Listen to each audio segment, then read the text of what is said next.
Hello दोस्तों, स्वागत है आपका सतत शिक्षण में। आज हम बात करेंगे एक ऐसी कला के बारे में जो न सिर्फ भारत की बल्कि पूरी दुनिया की कला इतिहास में अपना महत्वपूर्ण स्थान रखती है। हम बात कर रहे हैं गांधार कला की। गांधार कला प्राचीन भारत की एक विशिष्ट कला शैली है जो भारतीय और यूनानी प्रभावों का मिश्रण है। तो चलिए पढ़ते हैं। महायान बौद्ध धर्म के साथ गांधार कला का भी विकास हुआ। भारत के उत्तर पश्चिमी राज्यों में हिंद यवन या ग्रीक रोमन कला का उदय हुआ। गांधार देश में विकसित होने के कारण इस कला का नाम गांधार शैली पड़ा। वी.ए. स्मिथ इस शैली को ग्रीको बुद्धिस्ट या इंडो ग्रीक कहते हैं। इस शैली में निर्मित अनेक मूर्तियां गांधार प्रदेश से लेकर काबुल और खुत्तन तक में उपलब्ध हुई है।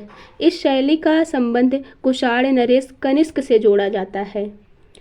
गांधार कला को प्रकाश में लाने का श्रेय जेम्स प्रिंसेप, कनिंघम, लाइटनर जैसे कला इतिहासकारों को जाता है। गांधार कला को डॉक्टर वासुदेव शरण अग्रवाल ने 7 प्रमुख नगरों में विभाजित किया है: तक्षशिला, पुष्कलवती, नगरहार, स्वात घाटी, कापिशी, बामिया और बैक्ट्रिया में। गांधार कला का सबसे प्रमुख वर्ण विषय मानव रूपी बुद्ध की आरंभिक मूर्ति पेशावर के समीप शाहजी ढेरी से प्राप्त हुई है, जिसे कि अस्थि मंजूषा पर निर्मित किया गया है। इसी प्रकार शाहजी की ढेरी नामक स्थान से प्राप्त एक ताम्र मंजूषा पर बुद्ध को मूर्तित किया गया है। इसमें मंजूषा पर स्थित बुद्ध की प्रतिमा अभय मुद्रा में दिखाई गई है, जिसके दोनों तरफ ब्रह्मा और इंद्र को करबद्ध मुद्रा में खड़ा प्रदर्शित किया गया है। ऐसे दृश्यांकन का उद्देश्य बौद्ध मतावलंबियों द्वारा ब्राह्मण धर्म के देवों को द्वितीयक या गौड़ दिखाना रहा होगा। बुद्ध प्रतिमा के चारों तरफ खिले कमल की पंखुड़ियां चित्रांकित हैं। इसके नीचे मंजूषा के ढक्कन पर हंस चिन्हांकित है। इसके नीचे मुख्य मंजूषा पर पुनः बुद्ध की 3 आकृति प्रदर्शित है। यहाँ कनिष्क को भी दिखाया गया है। इसमें यूनानी मूर्तिकार अभिशल का नामोल्लेख भी मिलता है। पुष्कलावती के समीप इस्खारा ढेरी से प्राप्त हुई बुद्ध की मूर्ति एक साधारण कोटि के व्यक्ति की है। इसमें बुद्ध के होठों पर मूंछों को दर्शाया गया है। इनके घुंघराले बालों को जूड़ा बनाया गया है। इस मूर्ति को बुद्ध की सर्वश्रेष्ठ मूर्तियों में से एक माना जाता है।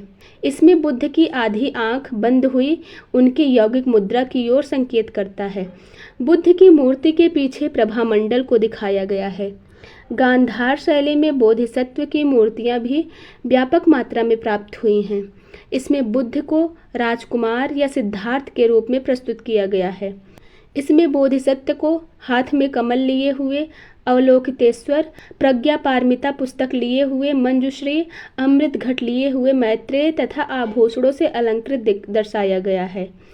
तीनों श्रेणियों में बुद्ध का स्वरूप राजसी मुद्रा में है।